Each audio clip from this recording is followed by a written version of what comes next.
Halo, assalamualaikum warahmatullahi wabarakatuh. Selamat pagi, guysku semuanya.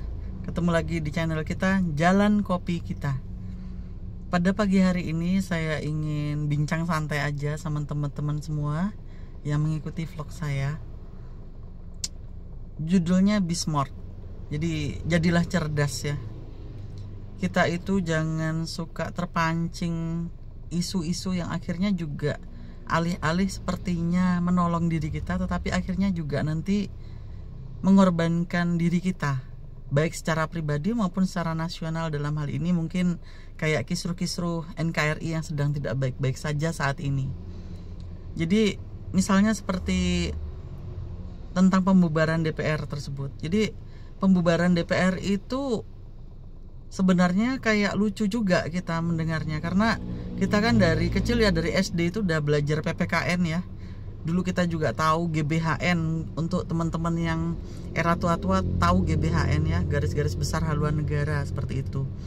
Apa fungsi DPR kayak gitu ya, kepentingannya apa untuk adanya DPR di negara kita itu, fungsinya utamanya apa, jika tidak ada apa. Jadi untuk kisruh-kisruh saat ini itu seharusnya kita sebagai rakyat Indonesia harus cerdasnya bagaimana.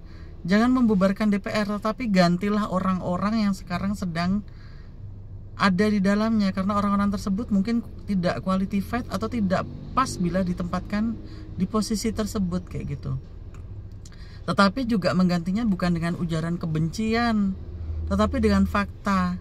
Fakta mungkin penyelewengannya bagaimana, terus hal-hal yang membuat rakyat itu tidak sependapat bila itu tuh orang tersebut dijadikan anggota dewan itu apa kayak gitu. Dan itu bukan secara subjektif ya, tetapi secara objektif dengan keilmuan yang benar.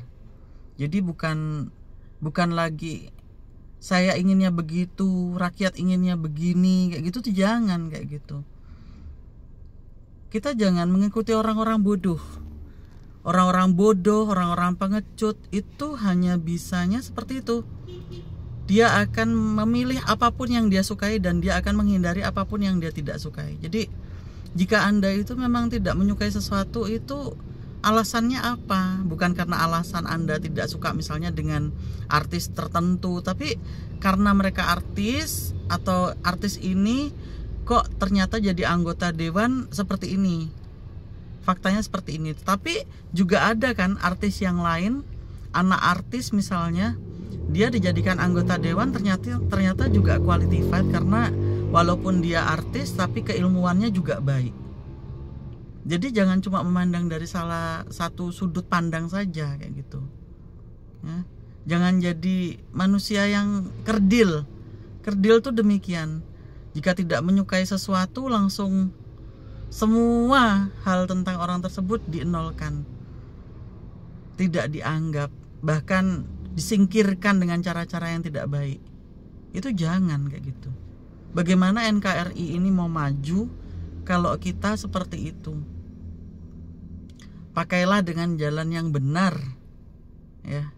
Terus kayak gini demo-demo seperti ini, itu ya memang sih, kalau tidak seperti itu aspirasi rakyat mungkin tidak didengar. Tapi cobalah kita pikir, negara kita ini hutangnya sudah besar.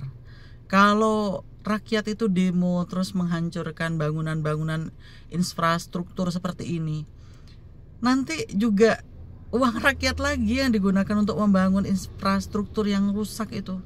Belum lagi kalau misalnya kayak bakar-bakar kayak gitu ya, terus nanti kalau kebakaran itu apa ya, merambat ke mana-mana, itu kan juga jadi kerugian masyarakat juga, rakyat lagi yang jadi korbannya.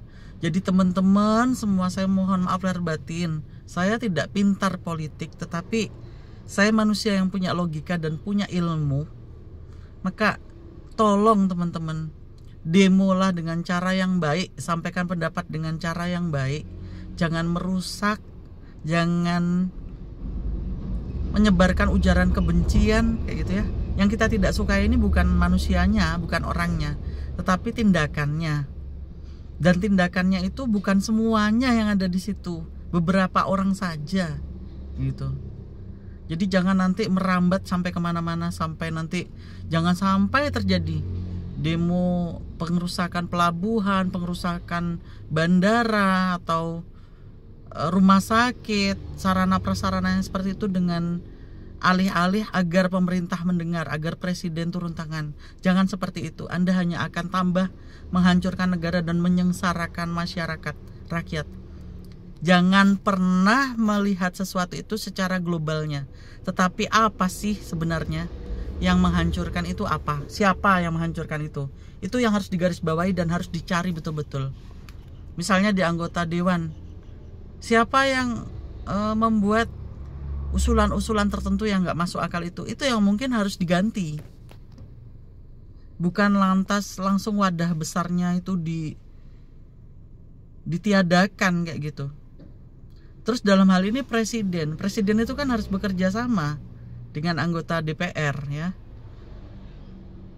Nggak bisa kerja sendirian. Terus kalau ada DPR-nya yang demikian, yang disalahkan serta-merta presidennya. Jangan seperti itu juga gitu loh. Kita itu harus bisa menganalisa. Analisa itu dengan fakta, bukan karena katanya si A, nanti dengar vlognya si B, langsung dengar. Kalian itu kalau misalnya mendengar suatu berita itu dicari dulu faktanya. Jangan-jangan hoax. Jangan-jangan yang lagi keluar-keluar itu, maaf, orang bodoh. Ya.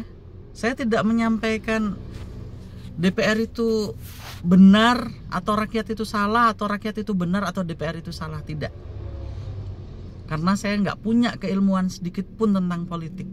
Tetapi saya sebagai rakyat NKRI berikhtiar melalui vlog saya ini, semoga NKRI kita ini dalam keadaan baik-baik saja. Karena tidak perlu ditambahi kisruh-kisruh ini. Kemarin-kemarin saja NKRI dan rakyat NKRI itu sudah sangat banyak menderita. Harga barang melambung tinggi, banyak kezoliman yang tidak ada keadilan di situ. Penguasa-penguasa semakin merajalela. Terpilihnya pemimpin-pemimpin yang zolim, pemimpin-pemimpin yang bodoh, ya. Itu kan sudah PR untuk NKRI. Kok ditambahi hal-hal yang semacam ini? Ayo teman-teman, saya mohon maaf lahir batin, bukan berarti ngejudge orang-orang tertentu itu, mohon maaf, tidak cerdas atau bodoh dalam hal ini, tidak. Tetapi mohon maaf lahir batin, siapapun yang merasa mempunyai keilmuan atau pintar dalam hal politik dan didasari dengan ilmu yang jelas, majulah pada saat ini. Keluarkanlah suara Anda, keluarkanlah ilmu Anda, dan berusahalah menyelamatkan NKRI kita. Karena kehancuran itu tidak langsung biar hancur, enggak. Kehancuran itu pasti dimulai dari titik terkecil, titik terlemah yang tidak bisa lagi dikondisikan, tidak bisa lagi dipersatukan. Ingat, sila ketiga Pancasila, Persatuan Indonesia. Jika itu sudah tidak ada, tidak akan ada lagi NKRI yang baik. Jadi mungkin itu bincang-bincang pagi hari ini, tidak ada bermaksud sok tahu atau apapun. Justru saya berbicara hal ini karena saya merasa tidak tahu tentang apapun, tetapi saya prihatin sampai terjadi ojol yang terlindas mobil aparat, kemudian demonstrasi massal kayak gitu ya. Jadi tolonglah, kayak gitu kan tadi aparat itu misalnya yang melindas, misalnya dia memang tahu dia udah ngelindas ojol kayak gitu, jangan terus aparatnya yang kena secara kesatuan besarnya. Ya yang ditindaki itu supirnya itu, ya, supir mobil aparat tersebut itu yang ditindaki. Jangan karena nilai setitik rusak susu sebelanga, jangan seperti itu. Yang rusak satu Anda hancurkan semuanya, ya. Jadi kembalilah lagi ke kaidah yang semestinya. Pilihlah para pemimpin yang tahu agama, yang tahu kebenaran, yang berani mempertahankan kebenaran, yang tidak mencari kepentingan pribadinya, tidak mencari harta dan kekuasaan saja. Dan dari pemimpin itu mudah-mudahan lahirlah struktural yang baik, struktural bagaimana akan terjadi struktural yang baik kalau pemimpin yang memilihnya juga tidak baik, ya. Jadi pemimpin itu bila baik memang kan, kalau dalam Islam saja salah satu yang tidak dihisap saat nanti di yaumul kiamat adalah pemimpin yang adil, ya. Jadi kalau pemimpin yang tidak adil itu, pemimpin yang tidak baik atau pemimpin yang zalim itu, jangankan bisa masuk surga, mencium bau surga pun tidak. Maka teman-teman semua, ayo jangan pernah berbondong-bondong ingin mendapatkan kekuasaan atau mendapatkan publikasi, tidak. Saya sendiri membuat vlog ini, saya sebenarnya tidak suka publish. Tetapi untuk zaman seperti ini, apa sih yang bisa kita urunkan untuk kebaikan sesama? Bagaimana caranya kalau kita tidak muncul juga, ya. Jadi medsos pergunakan dengan baik kalau memang ada manfaatnya. Yang tahu ilmu jangan cuma diam. Anda melihat kezoliman dan Anda diam, Anda ikut di dalamnya, ya. Anda akan ikut mendapatkan balasannya dari Allah, ya, di dunia itu. Nanti yang membedakan cuma di akhiratnya. Kalian tidak dihisap dengan kezoliman itu, tetapi di dunia Anda ikut mendapatkan akibatnya, ya. Mungkin itu dari saya. Assalamualaikum warahmatullahi wabarakatuh.